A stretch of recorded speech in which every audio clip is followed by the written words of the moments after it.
Kaixo, egunon.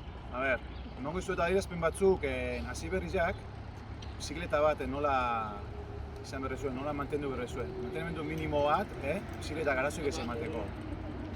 Orduan, garrantzitsua da, bizikleta bat hartzen dezuenean, beti garbizia eukitzea, bizikleta garbizia euki behar da, eta hain berdana da ere bai, katia, olioztatu, ibilita geho, trapu batekin pasa, olioztatu, ondo ibiltzeko. Pinoia egin da, ondo ibiltzeko. Gero garrantzitsua da ere bai, kluberak puztuta eramatea. Pixon arabera esaten da, 6 kilo, 8 kilo artean eramaten da. Pertsona harina 6 bat kilo nahiko esaten da, eta bestela pertsona ni bezalako bat entzago 8 kilo inguru dola. Bizikleta puztutzeko ibiltzea dakazu ezulko bomba betikoa, beste txiki hauetako bat, edo horrelako bat badimodakazua errexo puztutzeko. Hemen markatzea izu zenbat kilotan nahi zuen puztu, eta horrela errexo ingo zaizue puztutzea asunto hori.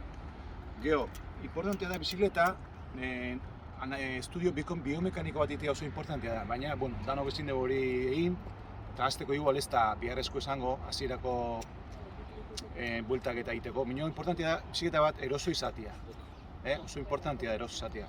Eta adibidez, ez bali makizuet nola jarri edo nola hasi, horrelako, gorpua gutxora bera pedalean jarri eta gutxora hanka luzatu egon behar du. Gutxora bera, ez da neurriza bat, baina hasteko orientatzeko horrela, izan laike, neurri hon bat hau. Biti eraman, potetxo bat edo atzean postetxoak daude, pintxatu ezko aldatzeko. Eta eraman, barruan eraman, trapago bat eskuak garbitua da zateko, jabiak, jabe pare bat, eta repustoko kamara bat. Hau sartzen da hemen barruan, eta bomba txiki bate bai, potxikoan. Justuan ez dakat hemen, baina potxikoan bomba txiki bate bai aldatzeko.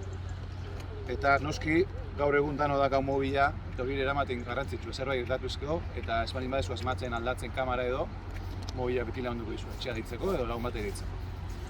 Frenuak frenatzen duen, hori, bizikleta dendan hartzen dezuenean esplikatuko dizuela, baina beti ondo frenatzen duela bizikletak, bai aurreko eta atzekoak. Rubera moitzen danean ez duela frenoa jotzen, frenoko betako jotzen, ez atzian, ez aurrian. Hori izango zian pixkat, orokorrian bizikleta batek izan berritu baldintzak, kondizioetan ibiltzeko.